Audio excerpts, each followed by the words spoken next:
could you be the one?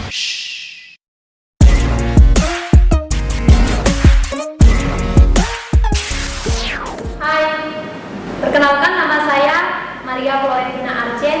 Saya mahasiswi di Sekolah Tinggi Ilmu Ekonomi Yapan Surabaya, Prodi Manajemen semester 2. Kali ini saya akan presentasi materi dari kelompok 3, yaitu tentang mengelola organisasi. Dalam mengelola organisasi ada dua bagian. Yang pertama, mengelola sumber daya manusia dan hubungan tenaga kerja. Sebelumnya kita harus mengetahui apa sih sumber daya manusia itu. Sumber daya manusia atau sering kita sebut SDM yaitu sumber yang paling penting dalam mengelola sebuah organisasi ataupun sebuah perusahaan. Serangkaian aktivitas organisasi yang diarahkan pada usaha untuk menarik, mengembangkan, dan mempertahankan angkatan kerja yang efektif. Perencanaan SDM mencakup dua tugas. Yang pertama, analisis pekerjaan. Yang kedua, perkiraan permintaan dan penawaran tenaga kerja. Proses perencanaan sumber daya manusia yang pertama, analisis pekerjaan, yaitu analisis sistematis terhadap pekerjaan-pekerjaan dalam organisasi yang terdiri dalam dua bagian. Yang pertama, deskripsi pekerjaan. Yang kedua, spesifikasi pekerjaan. Deskripsi pekerjaan yaitu evaluasi sistematis terhadap tugas-tugas, lingkungan kerja, alat, bahan, dan perlengkapan yang berkaitan dengan kinerja suatu pekerjaan. Yang kedua, spesifikasi pekerjaan yaitu penjabaran keterampilan, kemampuan, dan keterangan-keterangan lain yang dibutuhkan dalam melakukan suatu pekerjaan. Proses perencanaan sumber daya manusia yang kedua, memperkirakan permintaan dan penawaran SDM. Dalam peramalan penawaran tenaga kerja terdiri dari dua tugas. Yang pertama, meramalkan penawaran internal atau internal supply, jumlah dan jenis karyawan yang akan berada di perusahaan pada satu waktu tertentu di masa mendatang. Yang kedua, meramalkan penawaran eksternal atau external supply, jumlah dan jenis orang yang akan tersedia bagi proses rekrutmen dari semua pasar tenaga kerja. Selanjutnya, penyusunan staf.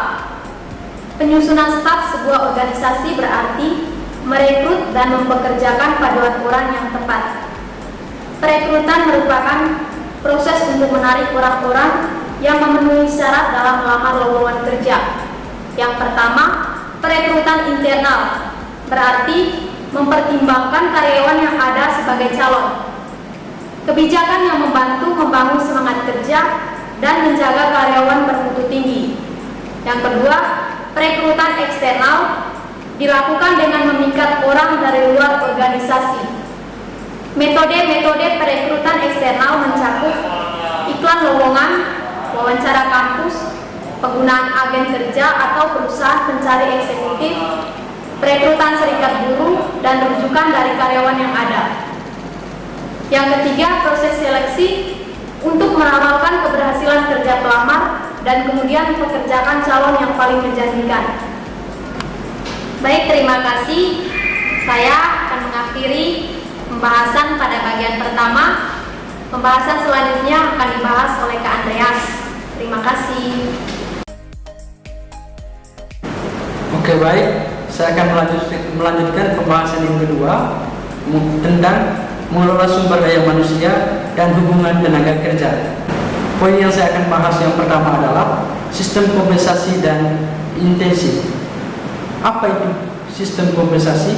Sistem kompensasi adalah penetapan imbalan yang diberikan organisasi kepada individu sebagai balas jasa atas kesediaan mereka untuk melakukan berbagai pekerjaan dan tugas dalam organisasi tersebut. Ada beberapa bentuk sistem kompensasi. Yang pertama, upah, dan yang kedua, gaji. Upah adalah sistem kompensasi dalam bentuk uang yang dibayarkan berdasarkan jumlah waktu yang digunakan untuk bekerja. Sedangkan gaji adalah sistem kompensasi dalam bentuk uang yang dibayarkan karena seseorang melaksanakan tanggung jawab pekerjaan. Program intensif. Program intensif adalah program upah yang khusus dirancang untuk memotivasi kinerja yang tinggi. Bentuk dari program intensif ini adalah tunjangan. Undang-undang menuntut kebanyakan perusahaan untuk memberikan tunjangan pensiun sebagai jaminan sosial dan asuransi kompensasi pekerja atau asuransi keselamatan kerja. Poin yang kedua adalah masalah dalam manajemen sumber daya manusia. Ada beberapa masalah yang dihadapi. Yang pertama, keanekaragaman angkatan kerja merujuk pada kisaran sikap, nilai, dan perilaku pekerja yang berbeda berdasarkan gender, ras, usia, etnis, kemampuan fisik, dan karakteristik lainnya. Masalah yang kedua adalah pekerja paruh waktu yang mencakup karyawan kontrak independen, pekerja panggilan, dan pekerja sementara, pekerja sewaan atau kontrak, dan pekerja paruh waktu. Mereka mengerjakan pekerjaan lain dari yang dikerjakan karyawan tetap atau purna waktu dalam sebuah organisasi. Masalah yang ketiga adalah serikat buruh. Serikat buruh adalah kelompok individu yang bekerja bersama untuk mencapai tujuan-tujuan tertentu. Biasanya mereka memiliki upah yang tinggi, pekerjaan yang lebih aman. Poin yang ketiga adalah bagaimana tawar-menawar manajemen dengan buruh. Tindakan manajemen menghadapi kebuntuan atau masalah. Yang pertama, lockout. Lockout adalah menolak pekerja masuk ke tempat kerja. Yang kedua, perusahaan juga dapat memperkerjakan pengganti sementara atau permanen yang disebut strike breaker. Namun, undang-undang melarang penggantian permanen atas pekerja yang mogok karena praktek yang tidak adil. Tindakan yang ketiga adalah perusahaan mungkin juga mendapatkan keputusan yang sah untuk melarang pekerja mogok atau melarang serikat pekerja mencampuri urusan penggantian pekerja. Poin yang terakhir adalah mediasi dan arbitrasi. Mediasi adalah pihak ketiga yang netral, dapat mengusulkan tetapi tidak dapat menentukan penyelesaian. Ada dua arbitrasi. Yang pertama, arbitrasi sukarela dan arbitrasi wajib. Arbitrasi sukarela adalah pihak ketiga yang merumuskan penyelesaian antara dua pihak yang sepakat untuk tunduk kepada hakim dari luar. Sedangkan arbitrasi wajib adalah bisa dituntut secara hukum menyelesaikan perselisihan antara pegawai negeri dengan pemerintah, seperti pemadam kebakaran dan pejabat polisi.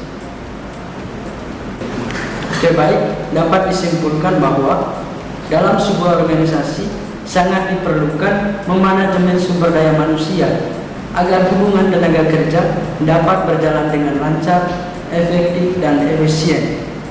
Demikian pembahasan dari kelompok 3 tentang mengolah sumber daya manusia dan hubungan tenaga kerja. Pembahasan ini saya akhiri. Sekian dan terima kasih.